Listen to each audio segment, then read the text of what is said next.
जब सीएम साहब आते हैं या कोई भी नेता आता है तो हमारे यहाँ के जो जिला अध्यक्ष हैं उसके साथ साथ चिपके रहते हैं, जबकि ये समझ से बाहर है इसकी कौन सी राजनीति है। ये कैथल के 70% हिस्से के अंदर जो पानी पिया जा रहा है वो पानी ठीक सेवा चौक पे, भगत सिंह चौक पे, माता गेट पे, सीवन गेट पे गोड़ा गोड़ा पानी हो जाता है, वहां से निकलने का साधन ही नहीं है। समाधान क्या हो? समाधान तो मैंने तय करके चुनाव में लड़ूं, ज्यादा लोग चुनाव लड़े, नजारा ही फिर आएगा, मजा ही फिर आएगा।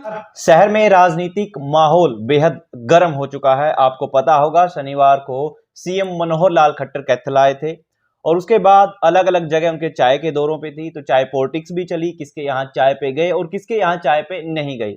इसके साथ साथ कल भी शहर में एक खास भाजपा नेता को ब्राह्मण समाज ने समर्थन भी दिया है। तो राजनीतिक चर्चाएं गर्म हो गई हैं क्योंकि शहर में नगर परिषद के चुनाव होने हैं और इसे लेकर मेरे साथ इस वक्त भाजपा नेता और प्रमुख समाज सेवी पादाराम सैनी भी मौजूद हैं, क्योंकि ये शहर में समाज सेवा का भी काम देखते हैं और इसके साथ साथ कई बार अपनी पार्टी के खिलाफ भी बोल देते हैं जहां इनको ठीक नहीं लगता। तो मेरा इन्हीं गर्मियों के बीच जो राजनीतिक सरगर्मियां चल रही हैं, सीएम आते हैं, किसी खास समाज द्वारा किसी खास नेता को समर्थन दिया जाता है, आप कैसे देखते हैं इनको? सबसे पहले तो छोटे भाई, आपके चैनल को देखने वाले सभी दर्शकों को मेरा नमस्कार। आपने अभी ये कहा है कि मैं अपनी पार्टी के खिलाफ बोल देता हूं जी। ये तो असत्य बात नहीं है, असत्य बात है। अच्छा जी। मैंने पार्टी के खिलाफ कभी नहीं बोला, मैंने व्यक्ति के खिलाफ बोला है जी। जो हमारे कैथल के जिला अध्यक्ष हैं, मैंने उनके खिलाफ बोला है जी। और जब तक वो अपने अंदर सुधार नहीं लेके आएंगे तो मैं बोलता रहूंगा, लगातार बोलते रहेंगे। यस जी। और मैं आपके चैनल के माध्यम से शहरवासियों को बताना चाहता हूं, सीएम साहब कैथल आए, कैथल के लिए बड़ी सौभाग्य की बात है। कैथल के 11 रुद्री शिव मंदिर में महारुद्र यज्ञ चल रहा है, तो सीएम साहब वहां पे आए, तो कैथल वासियों को इसमें बड़ी खुशी हुई है कि हमारे प्रदेश के जो राजा हैं वो महारुद्र यज्ञ के अंदर आहुति डालने के लिए आए हैं। तो उस आहुति से पूरे हरियाणा प्रदेश के जो हमारे वासी हैं उसके अंदर सभी ट्रेड हैं, किसान भी हैं, मजदूर भी हैं, व्यापारी भी हैं। तो सीएम साहब ने जो आहुति डाल ली है उस आहुति से सभी का फायदा होगा जी। तो एक बात और मैं आपके चैनल के माध्यम से कहना चाहूंगा कि जैसे अभी मैंने जिला अध्यक्ष की बात की है, हमारे कैथल के जो जिला अध्यक्ष हैं कहीं ना कहीं मुझे लग रहा है कि वो जिले के अंदर हमारी पार्टी को कमजोर कर रही हैं। ऐसा क्यों लग रहा है आपको? क्योंकि मुकेश जैन जिनके वहां पे हमारे विधायक ने चाय रखवाई हुई थी और वो चाय भी विधायक, मंत्री और जिला अध्यक्ष बैठ के एक राय करके भाई इन घरों में इन लोगों के पास चाय पीने के लिए सीएम साहब जाएंगे, और फिर सीएम साहब वहां पे नहीं गए, तो इससे हमारी जो पार्टी है वो कमजोर होगी, जो हमारे कार्यकर्ता हैं पार्टी के उनका मनोबल कम होगा।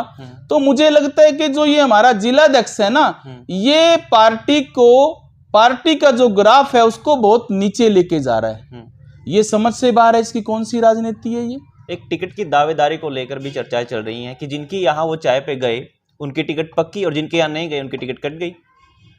देखो, जो भी नेता आता है अशोक एक दो लोगों के पास ही लेके जा रहा है।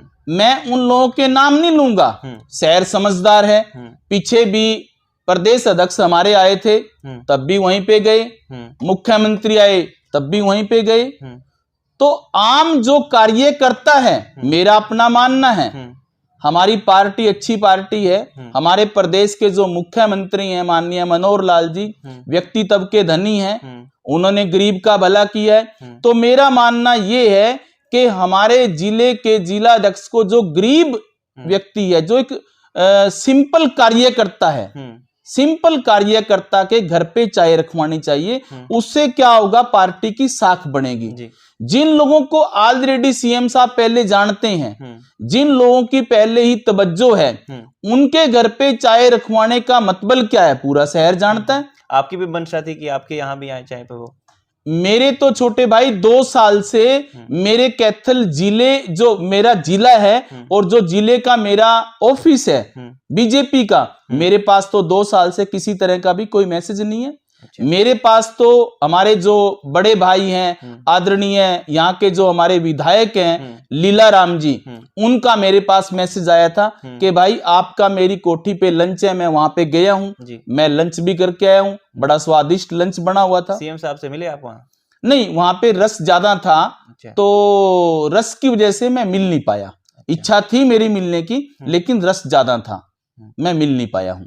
ठीक है, ये तो राजनीतिक बातें होगी। शहर को लेकर आपका अपना विजन है, आप तर्कों के सहारे बात करते हैं कि इस तरह के सहारे ये चीज हो सकती है। आप विजन है, विजन के सहारे आप मानते हैं कि आप वोट मांगेंगे जनता से, क्या अपील करेंगे, विजन क्या है आपका?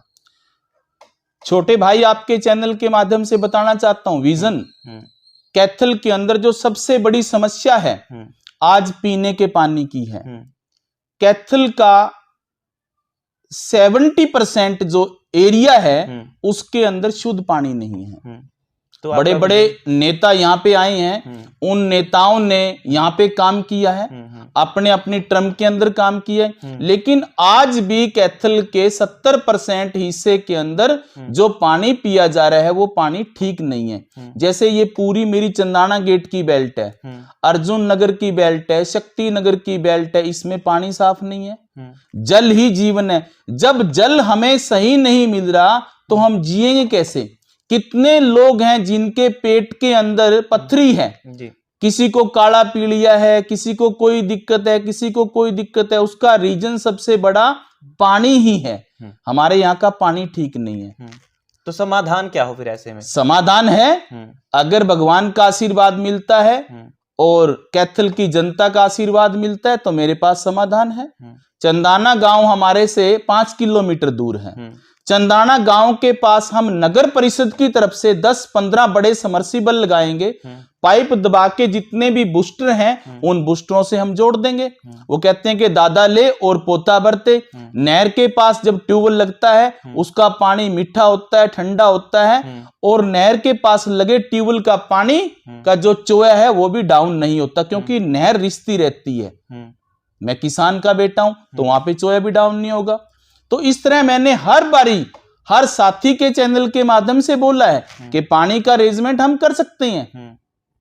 अगर मान लीजिए अगर आपको शहर मौका देता है, ये तो चलो पानी की समस्या होगी, कई और समस्याएं भी हैं शहर में। निकासी की सबसे बड़ी समस्या है, निकासी की बहुत बड़ी समस्या है। थोड़ी सी बरसात हो जाओ, पेवा चौक पे, भगत सिंह चौक पे, माता गेट पे, सीवन गेट पे गोड़ा गोड़ा पानी हो जाता है, वहां से निकलने का साधन ही नहीं है। समाधान क्या हो? समाधान है उसका समाधान मेरे भाई, जब हमारे पास पावर आएगी तो जो हमारे नगर पार्षद होंगे उन सभी के साथ बैठ के हम मीटिंग करके इसका समाधान करेंगे।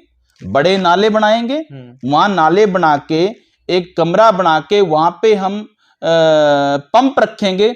उस पंप से जो हमारी आउटर ड्रेन है उसके अंदर उस पानी को फेंकेंगे जी। क्योंकि जो नाले बने हुए हैं वो ऑलरेडी जो नाले हैं उनका कोई बैलेंस नहीं है। ढलान किधर होना चाहिए, ढलान कैसे होना चाहिए, क्योंकि हम लोग, हमारा इतिहास है 200 साल का, हमारा कैथल का इतिहास है। हमारे परदादा दादा यहीं पैदा हुए हैं, हम लोग पिता हम लोग यहीं पैदा हुए हैं। हमें पता है, दादाजी और बताते थे वो समय भी था जब 8 गेटों के अंदर शहर बसता था और शाम को 8 गेट बंद हो जाते थे और सुबह वो गेट खुलते थे। वो दौर भी था। हमारी दादी बैठी हैं 100 साल की हैं, जो हमें बताती हैं कि बेटा ऐसा कैथल हमारा था आज से 80 साल पहले, और आज कैथल कितना बदलाव हो गया। लेकिन बदलाव के साथ साथ जिस तरीके से कैथल का जो एरिया, कैथल का जो क्षेत्र बड़ा है, 31 वार्ड है आज। इधर शुगर मिल के लग गया, उधर कुलतारण गांव के लग गया, इधर खुराना गांव के लग गया। लेकिन जिस तरीके से नगर परिषद की सीमा बड़ी है उस तरीके से फैसिलिटी नहीं मिल रही है। आउटर जो एरिया हैं उनके अंदर सफाई नहीं है, क्योंकि सफाई कर्मचारियों की भर्ती नहीं हो रही है। अगर हमें मौका मिलता है तो सबसे पहले हम सफाई कर्मचारियों की भर्ती करेंगे। हमने बोला है, हर बारी मैं बोलता हूं, सफाई कर्मचारियों की हम भर्ती करेंगे। सफाई कर्मचारियों के लिए हम एक रेस्ट हाउस बनाएंगे जहां पे बैठ के वो अपनी समस्याओं का निवारण करेंगे। उनके लिए जिस तरह से B&R के अंदर, बिजली बोर्ड के अंदर कॉलोनियां हैं, उनके लिए भी हम कॉलोनी बनाएंगे ताकि वो भी उस कॉलोनी में रहें। जब और लोगों के लिए कॉलोनी है तो सफाई कर्मचारी के लिए तो सबसे पहले कॉलोनी होनी चाहिए। बिल्कुल। अब चलो, ये विजन आपने शेयर किया और बहुत अच्छा विजन है, मुझे पसंद आया। इसके साथ साथ मेरी और दरखास्त है कि मान लीजिए अब आप पार्टी के सहारे निर्भर हैं, पार्टी के आशीर्वाद पे निर्भर हैं। जब वो आशीर्वाद मिलेगा तब आप खुद को रिप्रेजेंट करेंगे और अच्छे से। मान लीजिए आशीर्वाद किसी और को मिल जाता है, ऐसे में फिर आपकी क्या भूमिका होगी? मैंने तो 1 साल पहले भी बोला है और आज भी बोल रहा हूं आपके चैनल के माध्यम से, भगवान से डर के, पार्टी मेरी मां है। मैं पार्टी के सामने दरखास्त लगाऊंगा।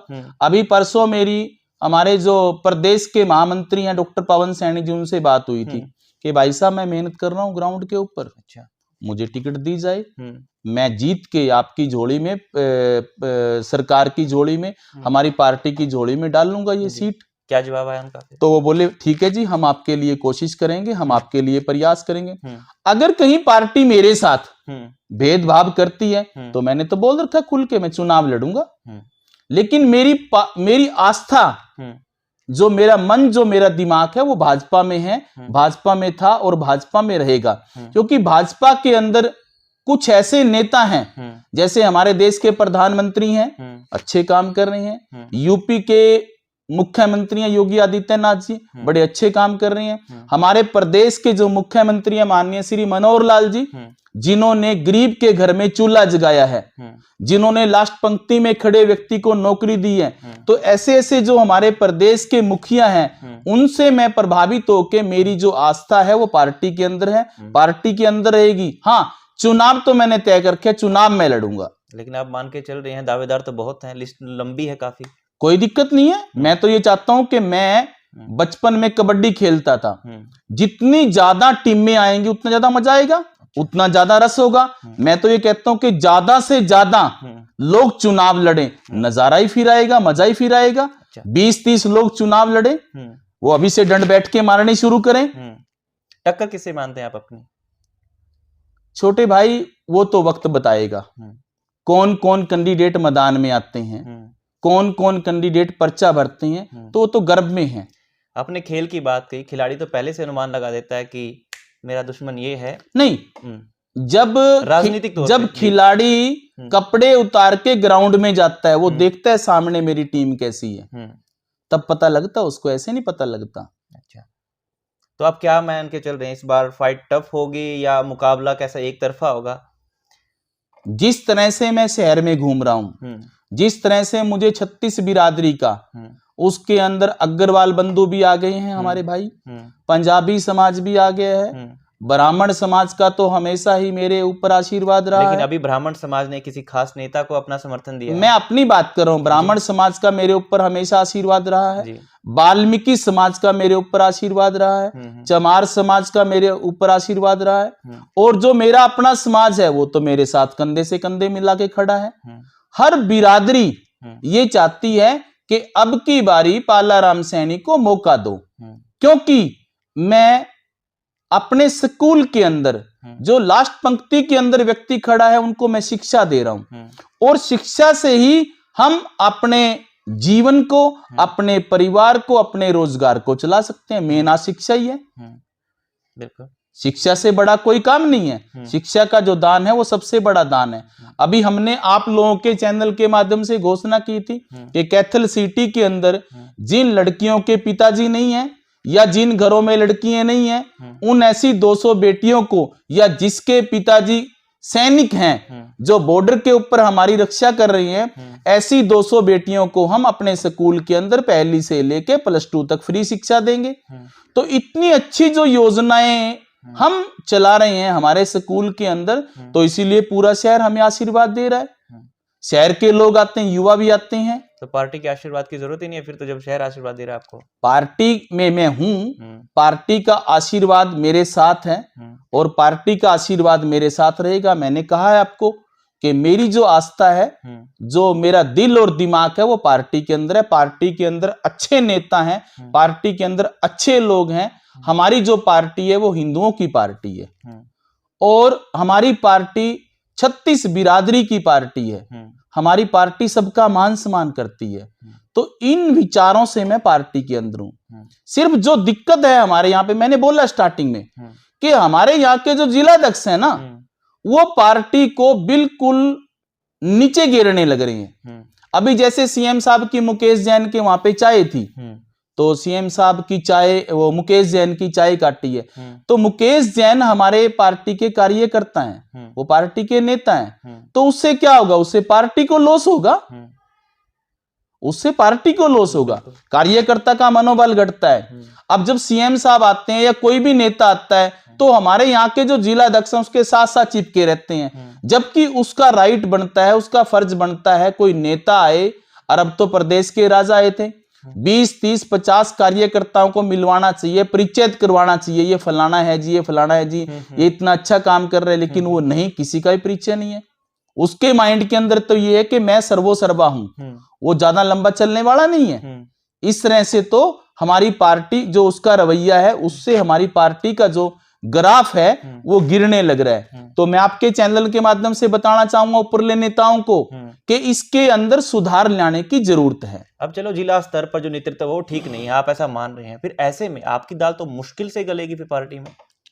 छोटे भाई, खाली जिला अध्यक्ष नहीं, जिला अध्यक्ष से भी ऊपर बहुत नेता हैं जी, प्रदेश के प्रदेश अध्यक्ष हैं जो अच्छे बढ़िया काम कर रहे हैं, मिलनसार हैं, जो अपने व्यक्तित्व के धनी हैं। ओम प्रकाश धनखड़ जी, हम उनसे मिलेंगे। हमारे प्रदेश के दूसरे जो प्रदेश महामंत्री हैं एडवोकेट वेदपाल जी, हम उनसे मिलेंगे। वो एक व्यक्ति, अच्छे व्यक्ति हैं। जो हमारे यहाँ के विधायक हैं लीलाराम जी, मैं अपनी बात उनके सामने रखूंगा। जो हमारे यहाँ के सांसद हैं नायब सिंह सैनी जी, मैं उनके सामने अपनी बात रखूंगा। जो प्रभारी हैं यहाँ के, उनके सामने रखूंगा। अगर वो मेरी बात सुन के मेरी बात पे अमल करेंगे तो 110% ये टिकट मेरी है। अगर वो भी अमल नहीं करेंगे, वो उनकी इच्छा है, मैं अपनी बात जरूर रखूंगा। लड़ना तो तय है, लड़ना 101% तय है। वो तो मैंने 1 साल पहले ही बोल रखा है कि हम चुनाव लड़ेंगे। हम इस शहर की सेवा करना चाहते हैं। मैं ग्राउंड पे चलने वाला व्यक्ति हूं। हमारी पार्टी का नारा है कि सबका साथ सबका विकास। हमारी पार्टी ने गरीब का भला किया है, तो चुनाव तो लड़ना छोटे भाई तय है। बिल्कुल। तो बहुत बहुत शुक्रिया। तो मेरे साथ थे पालाराम सैनी। चुनाव लड़ेंगे, अपने विजन के सहारे लड़ेंगे, भले ही पार्टी आशीर्वाद दे या ना दे। कैमरा पर्सन प्रवीण के साथ मैं अजय, शुक्रिया।